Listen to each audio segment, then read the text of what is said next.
झूठ बोलने के बाद ये देश को लूटा। और तीसरा काम उसने किया है कि पूरे देश के अंदर नफरत, ऐसा जहर का बीज बोया है कि मणिपुर से लेकर कश्मीर तक पूरे हिंदुस्तान में बड़े पैमाने पर अल्पसंख्यक पर हमला हुआ, दलितों पर हमला हुआ, अति पिछड़ा समाज पर हमला हुआ। और ये सरकार जो है के बारे में आप अच्छी तरह से समझने की कोशिश करिए। ये सरकार कैसी, नौजवानों की बात हम कर रहे थे।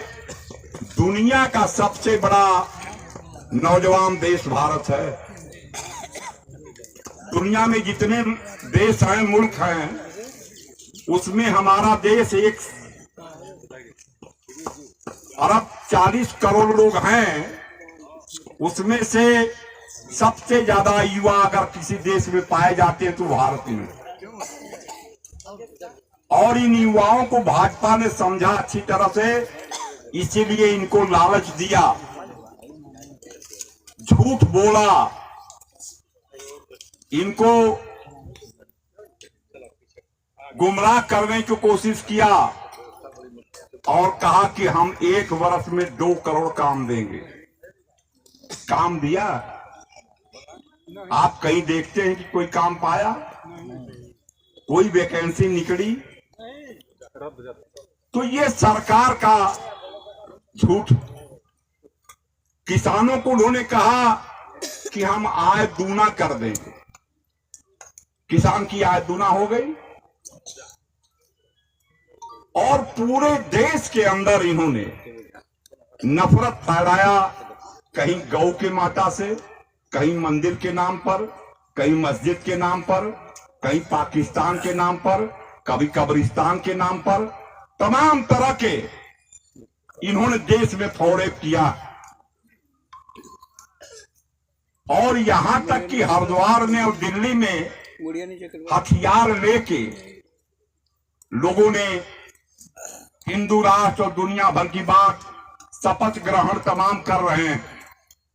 ये किसकी बात कर रहे हो? आज आपके सवाल निश्चित तौर से बेरोजगारी, महंगाई, भ्रष्टाचार, लूट है। लेकिन जो सबसे बड़ा सवाल आके खड़ा हुआ है, जिसको हमारे और आपके बीच में एक चुनौती,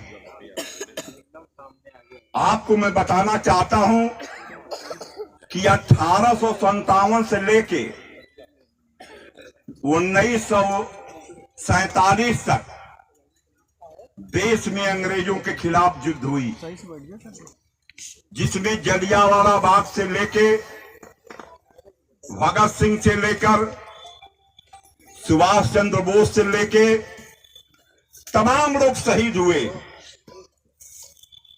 कुर्बान हुए। और वो आजादी मिली।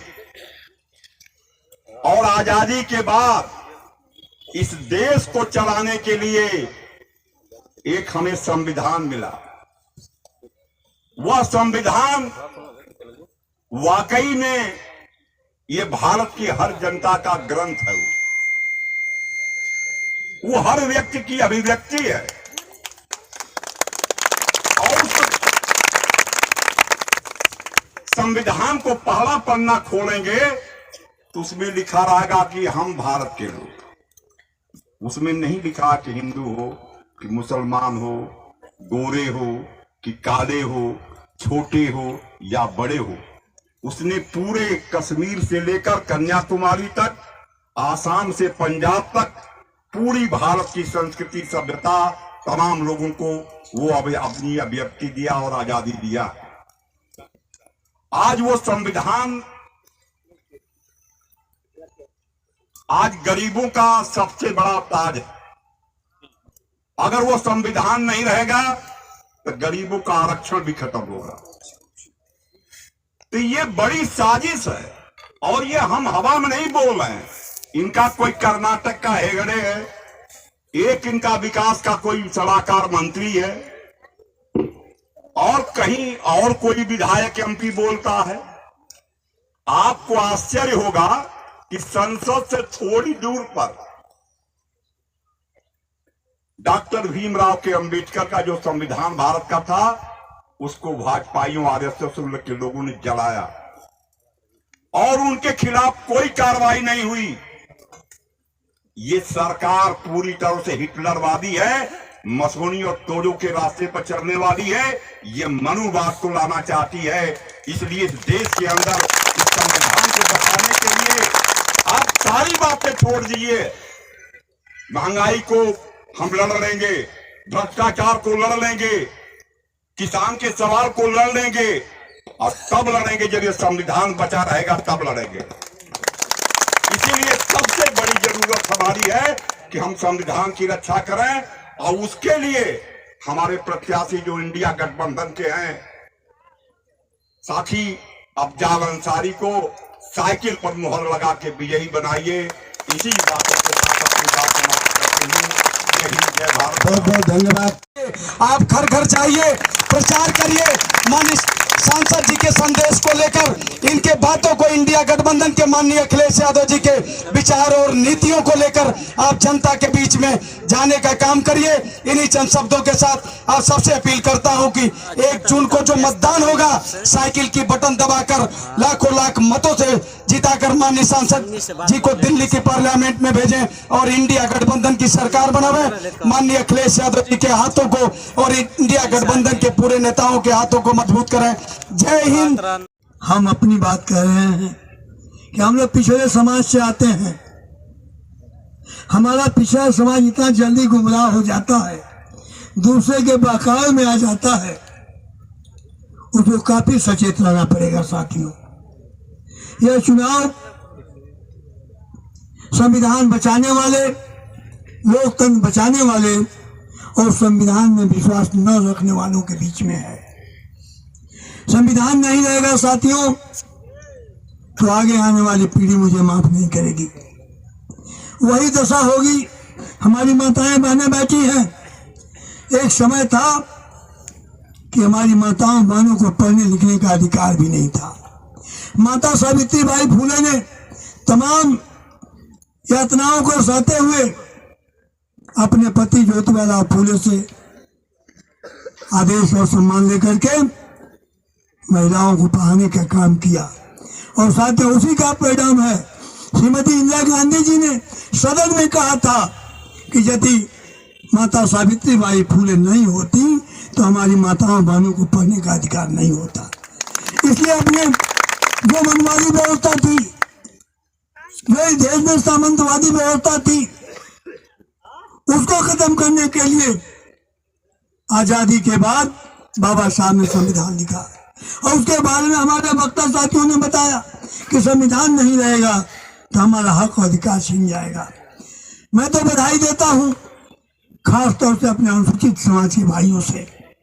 उन्होंने संविधान को अपना कुरान माना, अपना बाइबल माना, अपना गीता मानते हैं।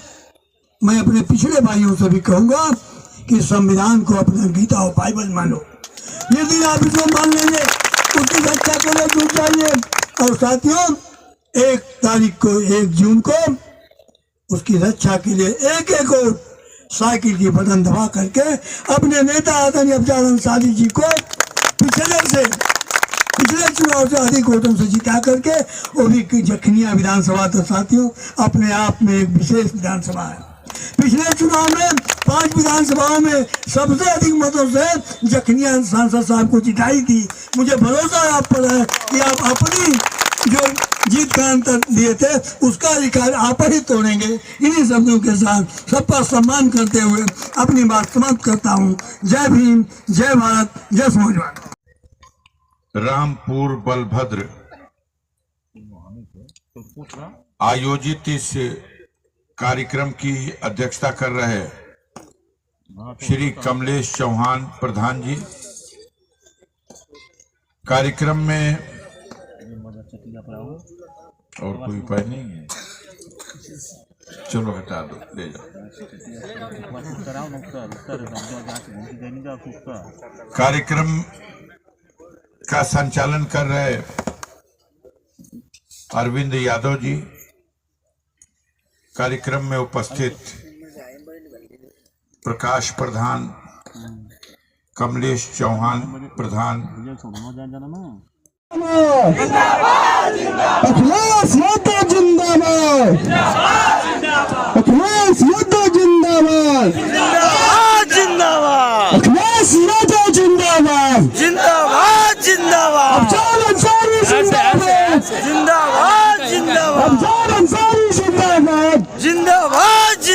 अखिलेश यादव जिंदाबाद, अफजल अंसारी जिंदाबाद, बाबा साहब